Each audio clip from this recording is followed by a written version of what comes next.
아마 오늘 그 설교 제목 자체에 오늘 설교의 의도나 방향이 잘 반영돼 있다고 생각합니다. 아마 여러분의 상황뿐 아니라 한국 교회 전반적인 심각한 무너짐 현상의 이면에 있는 우리의 빗나간 복음 이해를 천당 복음이라고 할 수 있겠다 그런 생각이 들었습니다. 천당 복음. 예수 믿으면 영적인 로또가 당첨이 돼서 그거 잘 붙잡고 있으면 어느 날 호련히 그 영적인 디즈니랜드를 향해서 가는. 그래서 이 세상에서 내가 어떻게 살든지 상관없고 우리는 종교인 또는 종교꾼이 되어서 천당을 가겠다 하는 그런 굉장히 성경적으로 정당화할 수 없는 그런 비뚤어진 복음 이해가 일반화되어 있는 데서 나오는 여러 가지 현상들이라 하겠습니다.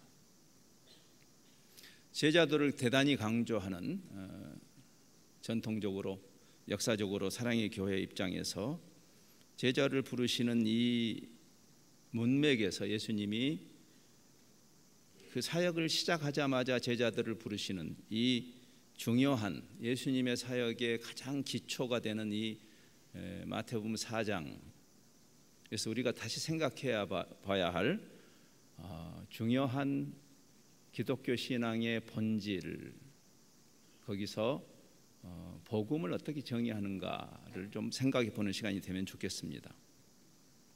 잘 아시는 대로 4장은 예수님의 공생애가 시작되는 그런 지점입니다. 3장에 예수님의 오심을 준비한 마지막 선지자라고 할 수 있는 세례 요한이 등장하죠. 이사야서 40장이 예언했던 그 메시아의 오심을 준비하는 그 길을 예비하는 광야의 소리, 마지막 선지자죠. 모든 선지자는 오실 그리스도를 향하기 때문에, 가리키기 때문에 세례 요한이 마지막 선지자인 것입니다. 그리고 예수님이 오신 거죠. 그래서 그 세례 요한이 외쳤던 예수님의 그 메시아의 사역을 준비한 그 메시지와 예수님의 메시지가 정확하게 싱크되는 것입니다. 세례 요한도 3장에서 회개해라, 천국이 가까이 왔다. 예수님의 첫 메시지도 정확하게 토시 하나 틀리지 않고, 아마 이 시대에 표절 논쟁이 있었으면 예수님이 당할 법한, 요한이 먼저 말했으니까 하나님의 섭리 가운데 정확하게 오늘 본문에서 한 3가지 정도의 본질적인 키워드가 나오죠. 하나는 회개라는 말이고, 우리가 많이 쓰죠. 회개한다. 또 하나는 천국이라는 단어고, 우리가 엄청나게 많이 듣는, 특별히 마태복음이 쓰는 표현입니다. 다른 복음서는 천국이라고 쓰지 않고 하나님 나라, 한자 말로는 신국이라고 할 수 있겠죠. 원래 그런 의미입니다. 사실 마태도 하나님 나라를 생각하면서 다만 문화적인 배려를 했을 뿐입니다. 유대인들의 입장에서 우리하고 비슷한 문화를 갖고 있죠. 그래서 우리가 어르신들 이름을 안 부르는 그 문화. 그래서 요즘 보니까 제가 지난주에도 젊은이들 모임에 갔다 왔는데 할아버지 할머니 이름을 모르는 젊은이들이 많더라고요. 이름을 안 부르니까. 어느 안전이라고 이름을 부르겠어요. 여러분도 뭐 부모님 이름 안 부르시잖아요. 영수야 이렇게 부르는 분 안 계시죠? 네. 하물며 하나님의 이름을 어떻게 부르겠어요? 우리하고 문화가 비슷한 유대인의 문화를 배려한, 마태가 유대인들을 향해서 복음서를 썼기 때문에 에둘러서 그 하나님이라는 그 일반 명사조차도 쓸 수 없었던 그들의 마음을 우리가 헤아릴 수 있죠. 그래서 하나님 나라라는 예수님은 하나님 나라라고 썼을 거라고 저는 생각해요. 그런데 그 자리에 마태가 쓸 때 하나님 대신 하늘이라고 쓴 것이죠. 그런 흔적이 굉장히 유대 문학에 많이 나오죠. 그래서 그 구약 성경에 하나님이 자기의 이름을 야훼라는 그 단어를 주셨음에도 불구하고 아무도 그걸 입에 올리지 못하는. 근데 그 히브리어 철자로 4개의 자음이니까 그것을 네 글자 이렇게 이야기하면 하나님이 됐던, 굉장히 조심했던 그런 문화를 생각하면 여기서 지금 주님이 말씀하시는 회개와 천국이 연결되어 있고, 그렇죠, 그것이 하나님 나라라는 개념이고, 그 다음에 23절에 가면 복음 자체를 아예 하나님 나라 복음, 천국 복음이라고 정의하십니다. 그래서 이 3가지 개념을 다시 조금 원론적으로 생각을 하면서 우리가 우리 신앙의 기초를 이야기하는 게 맞습니다. 막연하게 예수 믿으면 천당 간다 이렇게 하지 말고, 성경을 보면 우리가 천당 간다는 말이 없고 오히려 천국이 온다는 말은 있죠. 하나님 예수님의 그 주기도문에서. 그렇죠? 그래서 우리가 이 복음이란 말도 너무나 성경이 정의하는 좋은 소식으로서 우리가 이해하기보다는 내가 듣기 좋은 소식을 복음이라고 정의하는 데 익숙한 그런 시대에 사는 거죠. 그게 중세 암흑기를 불러왔습니다. 저는 늘 그런 생각을 해요. 덮어놓고 믿으면 안 됩니다. 펴놓고 믿어야 됩니다. 그래서 오늘 이 3가지 의미를 생각해 보죠. 먼저 예수님께서 회개하라, 하나님의 나라가 임했다, 가까이. 예수님 메시아가 오심으로 현저하게 사탄과 그 죄의 사슬에 오랫동안 억눌려 있던 세상에 메시아의 초림으로 현저하게 하나님의 다스리심이 임했다라는 의미죠. 여기에 회개와 하나님 나라가 연결되는 것입니다. 우리가 회개한다는 것이 뭘까요? 종교 갈아타기일까요? 요즘 선교계가 많이 고민하는 화두입니다. 종교 갈아타기를 개종이라고 합니다. 암자에 가서 푸닥거리 하던 사람이 새벽기도 교회에 나와서 새벽기도에서 빌면 되는 것일까요? 그건 개종이라고. 성경은 개종에 관심이 없습니다. 성경은 회개에 관심이 있어요. 회개는 어떤 종교적인 신비 체험도 아니고 여러분의 감정적인 무슨 카타르시스도 아니고 어떤 체험을 해서 눈물을 흘렸다고 해서 회개하는 것이 아닙니다. 회개라는 것은 돌아선다는 말이죠. 구약 성경과 신약 성경에 공이 나오는 구약의 슈브라는 단어가 많이 나오죠. 돌아서라, 돌아서라, 이스라엘아 돌아서라. 여기 예수님도 여지없이 돌아서라. 그럼 우리가 회개가 돌아서는 게 맞다면 상식적으로 물어야 될 거 아니겠어요? 무엇으로부터 무엇으로 돌아서라는 말인가? 그냥 종교생활 할 것이 아니고 무엇으로부터 무엇으로 돌아서는 게 회개인가? 잘 배우셨듯이 죄의 통치에서, 사탄의 통치에서, 그게 우리가 선택하기 이전에 성경이 우리에게 말하는 것은 중간지대는 없죠. 엄밀히 말하면 무신론은 없습니다. 그래서 나는 종교인이 아니라고 하는 사람도 성경의 정의에 의하면 악의 통치 아래 있는 것이에요. 이 타락한 세상 속에서 지긋지긋한 사탄의 통치 아래 있는 것이죠. 사실은 우리가 죽어야 지옥 가는 것이 아니라 지금이 지옥인 것이죠. 죄 사탄의 통치 아래 있는 세상이 지옥이죠. 이제 우리가 여기서 힌트가 나옵니다만은 죽어야 천당 가는 거 아닙니다. 죽을 때까지 기다릴 필요 없어요. 여기서부터 하나님의 통치가 임하는 것이 당신의 나라가 임하소서란 말의 의미죠. 즉 회심이라는 것은 뭐냐면 종교 갈아타는 게 아니고,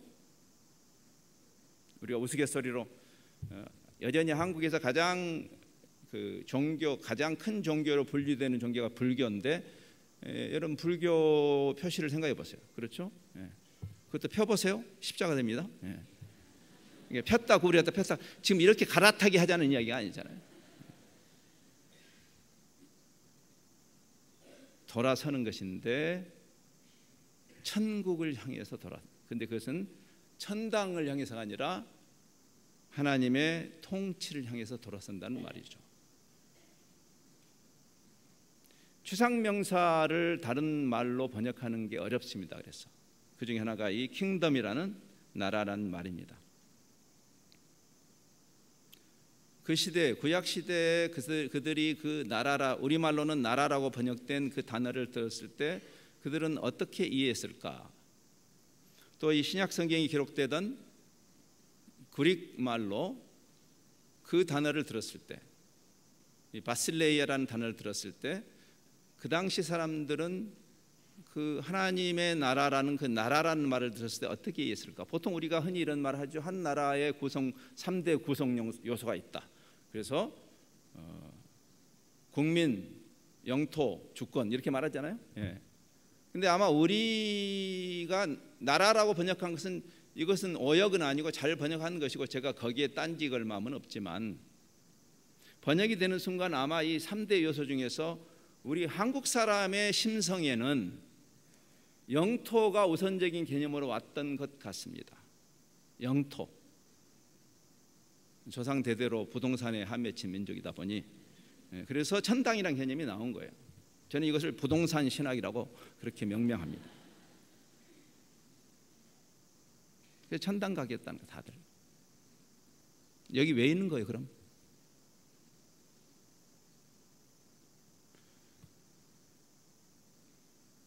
교회라는 개념도 마찬가지입니다. 에클레시아라는 말은 하나님이 목적을 가지고 부르신 공동체가 교회지 이 건물이 교회가 아닌데도 우리는 자꾸만 교회라고 하죠. 건물을. 부동산 신학의 영향입니다.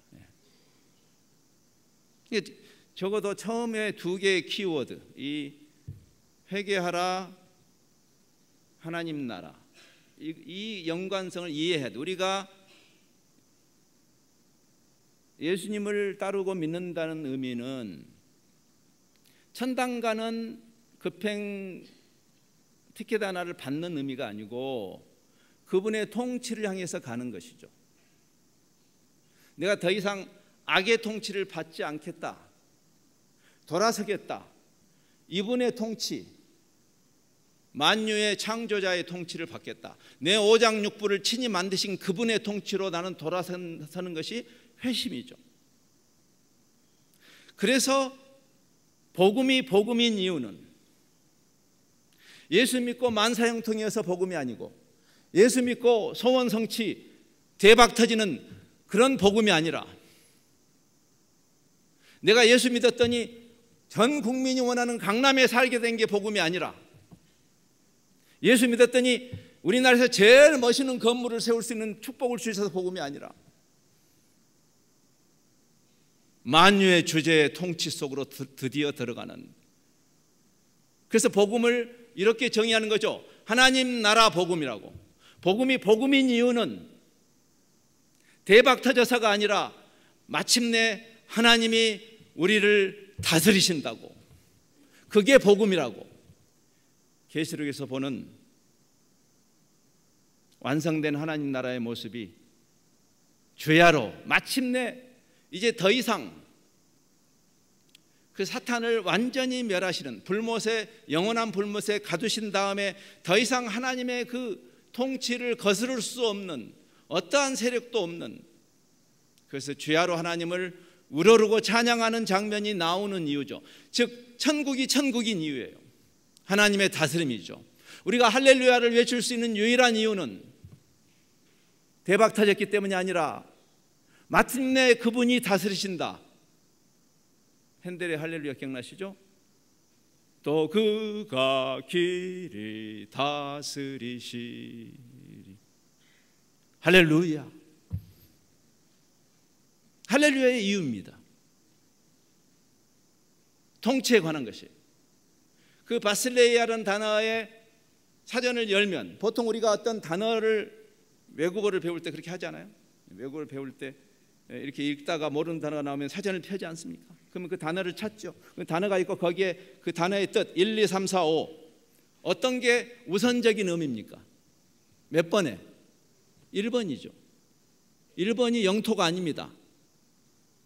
연장된 의미의 하나님의 통치가 임하는 곳으로서의 영토가 있긴 있겠죠. 그러나 지금 우선적인 시각은 땅덩어리가 아니고 천당이 아니라 통치, 킹덤의 핵심적인 가장 중요한 개념은 킹쉽이에요. 누가 왕이냐? 우리가 회심했다는 것은 그래서 내 존재와 내가 가진 것의 소유권을 이양하는 것이라고 성경이 말하죠. 바울은 말합니다. 내 안에 더 이상 내가 사는 것이 아니다. 내 안에 그리스도가 사시는 것이다. 바울은 이어서 말합니다. 참된 예외가 뭐냐? 복음이 이러다면, 복음이 하나님의 통치에 관한 것이라면 그 위대한 로마서의 그 복음의 설명을 마친 다음에 12장에 그 적용 구절에서 그러므로 형제들아, 복음이 이게 맞다면, 하나님이 다스리신다는 복음이 맞다면 어떻게 살아야 하겠는가? 이거는 특별히 헌신된 사도들에 대한 이야기가 아니라 우리가 그리스도인이라면, 우리가 그냥 종교꾼이라면 모르지만, 우리가 그냥 바리새인적인 그런 의례적인 종교 행위를 하는 회칠한 무덤이라면 모르지만, 우리가 정말 회심을 했다면 어떻게 사는 게 맞느냐? 하나님께 드려라. 너희 자신을 살아있는 제사로. 하나님의 통치가 지금 여기에 임하는, 죽어서 가는 거 말고 그 사람들이 제자인 것이죠. 교인들 말고, 교회 행사에 열심히 참여하는 그런 종교인들 말고. 왜? 그런 일은 진짜 잘하는 사람들이 바리새인들이니까. 그런 거 말고 하나님의 통치가 임한 사람들, 오랫동안 지긋지긋하게 죄의 통치에 있었던 그 사슬이 마침내 풀리고, 우리 성탄절에 많이 부르는 오 거룩한 밤의 그 가사 아닙니까? 오랫동안 죄악에 얽매였던, 우리가 죄 중에 태어났고 죄인으로 타락한 세상에, 오염된 세상에 태어난 거죠. 우리 힘으로 어떻게 해결할 길이 없는, 하나님의 은혜가 임하고 하나님이 자신을 던져서 우리를 회복하시는, 그래서 소유권이 이전되는, 피조물이 창조주를 만났는데 그런 일이 일어나는 게 너무나 타당하지 않습니까? 이게 어려운 논리입니까? 나를 만드신 그분이 나를 만나 주셨는데 그분에게 소유권을 돌려드리는 게 어려운 논리냐 그 말이에요. 당연한 논리죠. 그래서 회개는 그분의 통치로 돌아서는 것이고, 우리가 복음이라고 말하는 그 이유는 무당 종교가 말하는 그런 거 말고, 그 예수님이 책망하시잖아요. 약간 짜증내시면서 너희 기도가 왜 그 모양이냐? 회심한 거 맞아? 나 무엇을 먹을까 무엇을 입을까 우리의 필요를 아뢰지 말라는 이야기가 아니라, 회심한 자라면,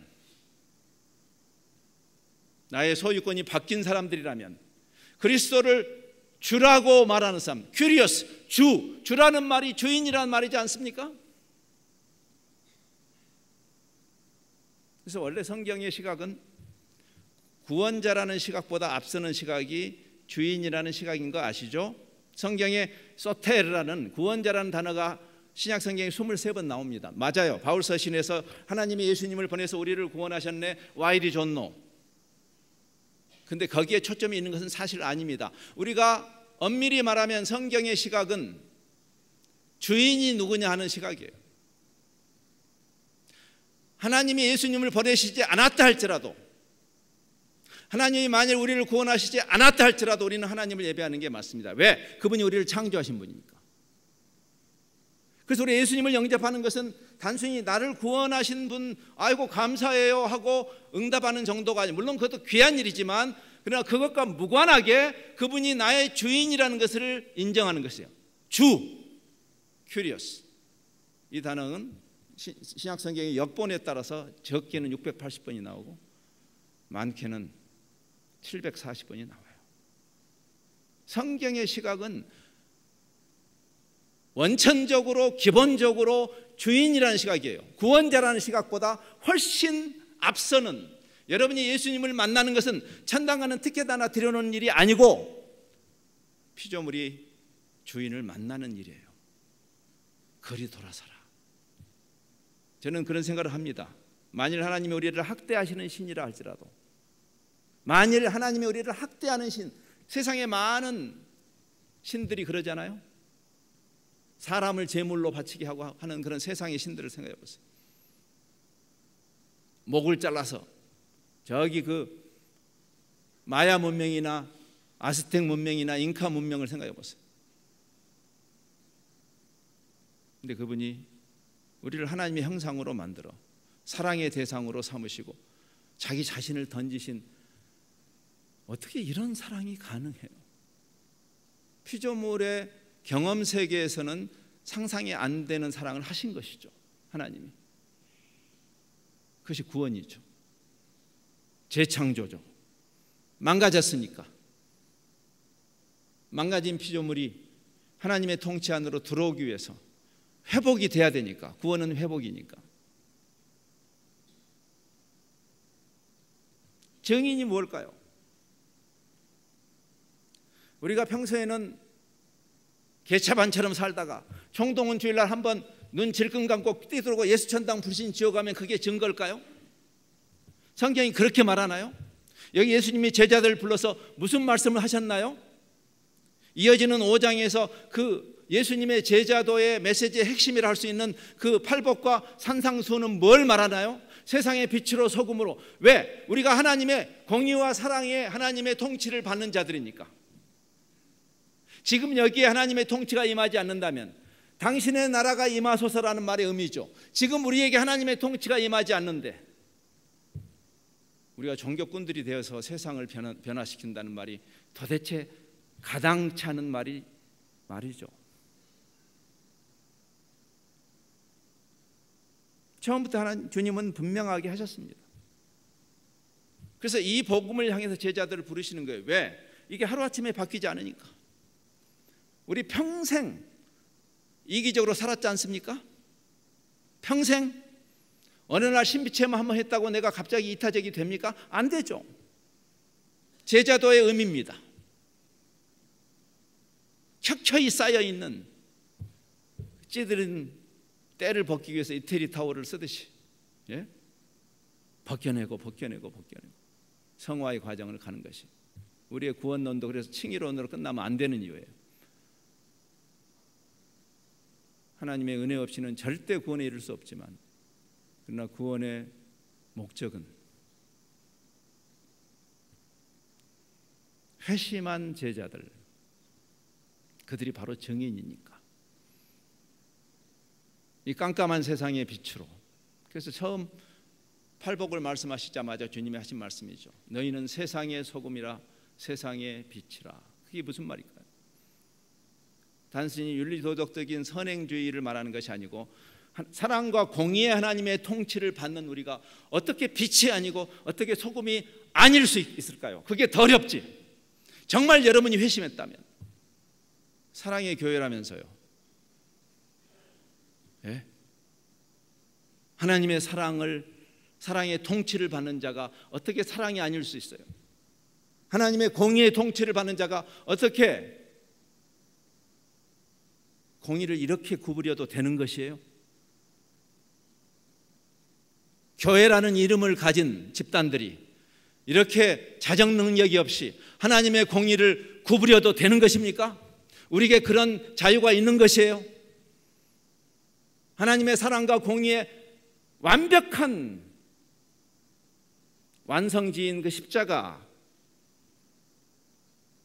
하나님이 세상을 사랑해서 그 사랑의 결정판이자, 그러나 그 십자가는 공의의 결정판이지 않습니까? 왜 예수님을 처참하게 죽지 않게 하고 그냥 용서해 주시면 된다고요? 그건 하나님의 공의에 거스르는 것이에요. 하나님의 사랑과 공의는 동전의 양면처럼 두 가지가 한꺼번에 이루어지지 않으면 그건 하나님의 통치가 아니기 때문에. 그래서 예수님이 죽으셔야 했던 거죠. 십자가는 하나님의 사랑의 절정이자 공의의 절정인 이유예요. 그 통치를 받는 사람들이 우리죠. 그들이 증인이죠. 그들이 제자죠. 제도교에서 써먹기 좋은 신부름꾼 만드는 것이 제자가 아니라 공의로우신 하나님의 통치, 사랑의 하나님의 통치를 받는 자들, 그들이 증인인 것이죠. 그들이 여기저기 박혀 있다면 이 불의한 세상에 의로운 하나님의 통치를 받는 자들이 이 미움과 음모와 전쟁과 살육이 가득 차 있는, 증오로 가득 차 있는 이 세상에 사랑의 통치를 받는 자들이 그 안에 살고 있다면 어떻게 세상이 복음의 광명한 빛을 주목하지 않을 수 있단 말입니까? 전도꾼을 만들고 선교꾼을 만들지 말고, 왜? 그런 종교 행위는 바리새인들이 잘했죠. 그래서 세례 요한은 말합니다. 예수님과 똑같은 메시지를 던진 다음에 회개하라, 하나님의 통치로 돌아서라라는 회개를 말씀한 다음에 3장 7절에서 9절은 이렇게 말합니다. 굉장히 충격적인 말이죠. 아까 우리 장로님 기도하실 때 이 말씀을 인용하셨습니다. 저하고 짠 거 아닙니다. 이렇게 말하죠. 3장 7절에서 요한이 많은 바리새인들과 사두개인들, 굉장히 종교생활 열심히 하던 분들입니다. 참고로 주일날 교회 안 나온 분들은 아닙니다. 그분들에게 이렇게 말했어요. 독사의 자식들아. 욕입니다. 욕. 여러분, 우리는 욕을 주로 개를 많이 쓰는데 개보다 독사가 더 지독한 욕 아니겠어요? 그렇죠? 네. 누가 너희를 가르쳐 임박한 진노를 피하려 하더냐. 하나님의 심판을 로부터 자유롭다고 누가 그랬냐. 두려운 이야기죠. 그러므로 회개에 합당한 열매를 맺고. 무슨 말일까요? 종교 생활을 열심히 하라는 말일까요? 그런 정도의 이야기가 아니죠. 저 사람 주인이 바뀌었구나. 세상이 볼 때 저 사람은 공의와 사랑의 하나님의 통치를 받는 사람이구나. 그게 회개에 합당한 일. 왜? 회개는 그분의 통치로 돌아서는 것이니까. 마음속으로 야, 내가 그래도 아브라함의 자손인데, 제가 굳이 이 시대에 여러분에게 적용할 필요 없겠죠? 내가 이래봬도 사랑의 교회 교인인데 그따위 소리 하지 말라는 거예요. 하나님이 돌들로도 사랑의 교회 교인 만들 수 있으니까. 하나님의 통치 아래 들어와 있는 그 증거를 보여라. 그래서 초대교회는요,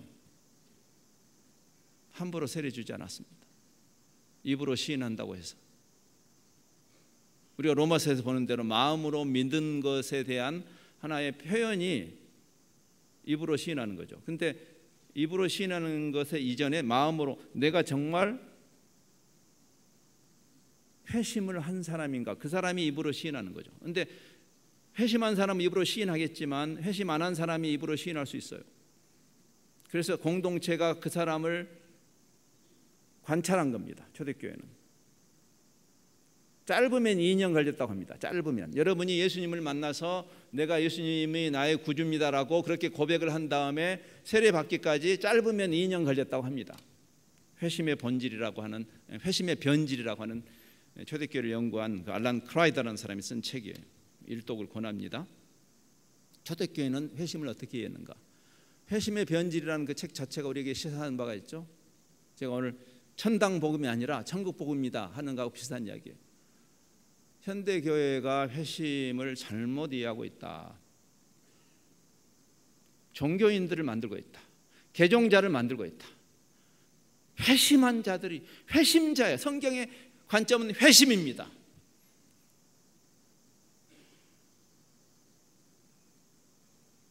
말씀을 이제 마무리해야 될 상황입니다.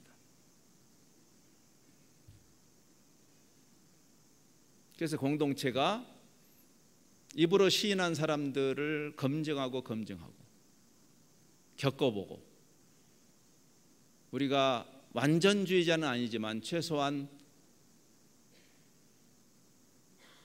악의 통치로부터 하나님의 통치로 돌아선 사람이 필연적으로, 여러분,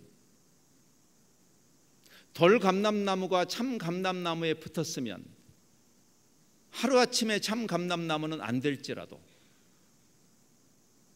시간이 흐르면서 그 수액이 전달되면서 돌 감람나무로 남아있을 수가 있어요. 그건 불가능해요. 그게 더 어려워요. 성화의 이야기입니다. 성화. 구원론은 칭의로 출발하지만 성화라는 목표를 가지고 있죠. 그 과정을 가는 자들이 제자고 증인인 거죠. 세상은 그 증거를 보기를 원하죠. 자기는 포도나무이신 주님께 붙어있지 않은 가지가 시장에서 포도를 사다가 못으로 못질에서 자기 몸에다 붙이는 그런 자학적인 그런 이상한 종교꾼을 보면서 세상이 감동할까요? 친절한 금자씨가 너나 잘하라고 하는 이유죠. 그렇죠? 많은 근원적인 생각을 다시 해야 됩니다. 지금부터 출발해도 괜찮습니다. 다시 출발해야 돼요. 사실은 500년 전 레포메이션이 그래서 다시 시작한 겁니다. 우리도 다시 시작해야 돼요. 많은 사람이 다시 시작해야 될지 모르겠습니다. 회심이 무엇이고 하나님의 통치가 무엇이며 복음이 무엇인지. 그 당시 로마 제국 시대에 유앙겔리언이라는 단어를 세상에서 썼다고 하지 않습니까? 성경이 만든 단어가 아닙니다. 유앙겔리언, 좋은 소식. 로마 제국이 있었어요. 언제 쓴지 아십니까? 가이사 아우구스토가 부임할 때 쓴 말입니다. 성경의 용법과 굉장히 비슷해요. 그 당시에 로마 제국이 유앙겔리언, 오랫동안 통치자가 공석인 그 불안한 기간을 보냈던 로마가, 왜? 줄리어스 시저가 암살당한 다음에 10수년을 대권 전쟁이 일어나고 나라가 쑥대밭이 되고 피 흘림과 수많은 권모술수가 일어나고 불안하죠. 국민은 통치자가 없으니까. 그런데 그런 모든 정적을 물리치고 줄리어스 시저의 양아들인 옥타비아누스가 이제 대권의 승리자로 부임하면서 독재자가 되는 거죠. 그래서 공화정이었던 로마를 제국으로, 엠파이어로 만들고 자기를 황제, 옛날 진시황처럼 황제가 돼. 자기를 신격화하죠. 스스로 자기 입으로 신격화할 수 없으니까 자기 아버지, 양아버지를 신격화, 줄리어스 시저를 신격화하면 자기 아버지가 신이면 나는 뭐다? 놀랍지 않아요? 그래서 그 가이사 아우구스토, 성경에 이 아우구스투스라는 큰 이름을 주죠. 위대한 황제. 그래서 마침내 로마에 위대한 황제가, 통치자가 임했다라는 소식이 유앙겔리언이었단 말이야. 복음. 얼마나 놀라운 대조입니까? 진짜 왕 중의 왕이시고 만주의 주이신 그분은 마구간에 오시는데 이게 십자가의 도 아닙니까? 휘황찬란한 겉모습으로 세상에게 빵빠레를 울리는 것이 기독교의 힘을 자랑하는 것이 아니고 그게 로마 제국 방식이었죠. 가짜 왕은 세상의 방식으로 자기 힘을 과시하고 큰 건물을 짓고 위용을 보이는 그런 천박한 방법으로 나타날 때 막상 King of Kings, 왕 중의 왕이시고 만주에 주신 그분은 마구간에 오시고 그리고 몰락한 가문으로 오시고 십자가의 도로 승부를 거시는 하나님의 방식, 우리 종종 우리는 스스로에게 질문해야 됩니다. 우리는 정말 십자가의 도를 이해하는 것일까?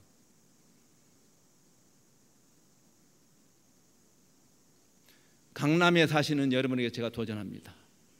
십자가의 도를 이해하셨습니까? 나에게 십자가의 도는 무엇일까? 주님이 우리에게, 제자들은 주님을 따르는 자잖아요. 여기 나를 따라오너라 그랬어요. 제자는 예수님을 따르는 자예요. 종교꾼이 아니라 예수님을 닮아가는 자죠. 예수님이 어떻게 하셨는가? 여러분이 부유하게 사는 게 죄라는 말이 아니라, 내가 그리스도의 제자라면 나는 어떻게 사는 게 옳은가? 고행주의를 말하는 것은 아니죠. 그러나 누구든지 나를 따라올래? 자기를 부인하고 능동적으로 자기의 권리를 내려놓고 주님이 그러하셨던 것처럼 자기 십자가를 지고 나를 따를 것이니라. 그게 오늘 여기를 살아가는 여러분에게는 어떤 의미여야 할까요? 하나님이 마침내 여러분을 통치하시는 일이 어떻게 구현될까요? 여러분이 정말 하나님의 사랑과 공의의 통치를 받는 자들이라면, 즉 제자라면, 여러분의 개인에게는 그 하나님의 통치가 임하소서, Your kingdom come, 당신의 통치가 나에게 내 일상에 임하소서 하는 그 기도를 우리가 감히 오늘도 드렸지 않습니까? 그 의미가 무엇일까? 세례 요한의 질책이 두려운 경고로 그 회심에 합당한 열매가 드러나야 됩니다. 이거는 행위 구원을 말하는 게 아닙니다. 사랑과 공의의 하나님의 통치를 받는 자가 어떻게 사는 것이 마땅한가? 그래서 이어지는 제자들의 가장 핵심이라고 할 수 있는 산상수훈이 우리에게 많은 단추를 하도록, 성찰을 하도록 권하는 것이죠. 여러분의 이 공동체 이름에 합당한, 오랫동안 한국 교계에서 생경했던 제자도라는 개념을 퍼뜨린 교회다운 성경이 정의하는 제자, 어떤 목회자 꼬봉 말고 성경이 정의하는 하나님의 통치를 받는 제자들의 그 공동체를 신나게 구현하는 작은 모임이 되기 바랍니다. 기도하겠습니다. 주님, 마침내 메시아가 오셔서 더 이상 사탄과 죄의 횡포를 좌시하지 않으실 하나님의 현저한 통치가 임한 이 시대에 우리를 부르시고 그 신앙 공동체로, 회심 공동체로 하나님 나라의 복음을 누리고 나누는 자들로 우리를 부르셨습니다. 그 부르심에 합당한 우리 성도들과 이 신앙 공동체 되어 우리의 존재 자체를 통해서 이 깜깜한 세상의 빛으로, 썩어 문드러진 세상의 소금으로, 사랑이 식어버린 세상에 사랑의 전령으로, 공의가 찾아볼 수 없는 자정 능력을 잃어버린 제도 교계에 하나님의 공의를 구현하는 그러한 하나님의 통치를 받는 자들의 제자 공동체로 주께서 계속 붙드시고 사용하시고 우리를 통해서 하나님의 영광을 드러내시기를 구합니다. 예수님 이름으로 기도합니다.